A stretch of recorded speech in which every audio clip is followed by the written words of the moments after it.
2002 में धीरूभाई अंबानी की डेथ के बाद अनिल अंबानी और मुकेश अंबानी के बीच रिलायंस एम्पायर की ओनरशिप को लेकर बहसबाजी होने लगी थी। दोनों ही अपने तरीके से रिलायंस को चलाना चाहते थे। धीरे धीरे जब ये बात पब्लिक में भी आने लगी तो इसी लड़ाई को रोकने के लिए फिर उनकी मदर कोकिलाबेन अंबानी को रिलायंस का दोनों के बीच बंटवारा करना पड़ा, जिसमें अनिल अंबानी को मिले टेलीकॉम, एंटरटेनमेंट, पावर और फाइनेंशियल सर्विसेज के बिजनेस, और मुकेश अंबानी को मिला रिलायंस इंडस्ट्रीज और आईपीसीएल। हालांकि अनिल अंबानी को रिलायंस कम्युनिकेशंस बंटवारे में मिला था, लेकिन वो मुकेश अंबानी ही थे जिन्होंने रिलायंस कम्युनिकेशंस को शुरू किया था। उन्होंने ही रिलायंस कम्युनिकेशंस के लॉन्च के समय काफी फोन्स फ्री में बांटे थे और इंडिया में चीपर कॉल रेट्स इंट्रोड्यूस करी थी, और फिर उन्हीं के चक्कर में बाकी कॉम्पिटिटर्स को भी गेम में रहने के लिए अपनी कॉल रेट्स घटानी पड़ी। उस समय अनिल अंबानी रिलायंस कम्युनिकेशंस के बोर्ड ऑफ डायरेक्टर्स में भी नहीं हुआ करते थे। फिर भी बंटवारे में अनिल अंबानी को वो कंपनी सौंप दी गई और मुकेश अंबानी और एक टेलीकॉम कंपनी ना शुरू कर दें, इसलिए बंटवारे के वक्त उनके एग्रीमेंट में एक नॉन कम्पीट क्लॉज भी डाला गया। बट 2010 में जैसे ही उनका नॉन कम्पीट एग्रीमेंट एक्सपायर हुआ, मुकेश अंबानी ने इन्फोटेल ब्रॉडबैंड में 96% ओनरशिप खरीद ली। इन्फोटेल ब्रॉडबैंड उस समय इंडिया के सभी सेक्टर्स में 4G स्पेक्ट्रम जीत चुकी थी।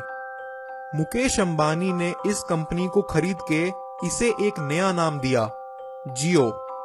2010 में जब इंडिया में 3G भी ढंग से नहीं आया था, तब से मुकेश अंबानी अपना 4G नेटवर्क बनाने में लगे पड़े थे।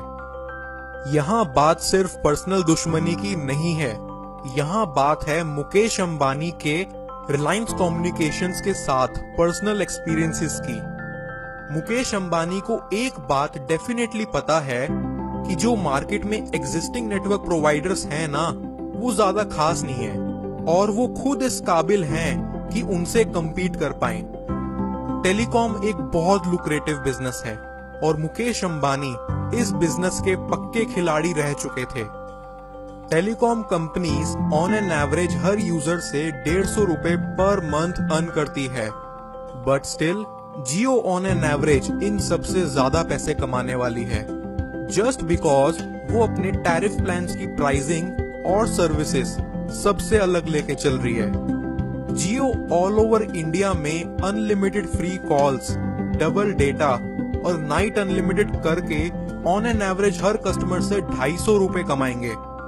यही रीजन है कि वो अभी से लोगों को अनलिमिटेड डेटा दे के उन्हें सबकॉन्शियसली भी प्रिपेयर कर रहे हैं आगे ज्यादा स्पेंड करने के लिए, और साथ ही साथ डे बाय डे अपने नेटवर्क की कमियों को भी दूर करने में लगे पड़े हैं, ताकि दिसंबर के बाद पेइंग कस्टमर कोई प्रॉब्लम ना फेस करे।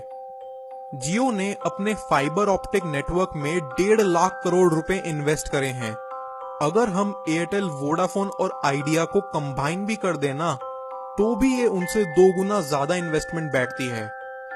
ओवरऑल इंडिया को ऐसी कंपनीज की जरूरत है जो इतने तगड़े मूव्स उठाए और इंडिया में इन्वेस्ट करे, और मुझे पर्सनली नहीं लगता कि मुकेश अंबानी के अलावा इस प्रोजेक्ट को शायद कोई और संभाल भी पाता। It is a win win situation जहां लॉन्ग टर्म में कंज्यूमर्स और कंपनी दोनों को फायदा होगा।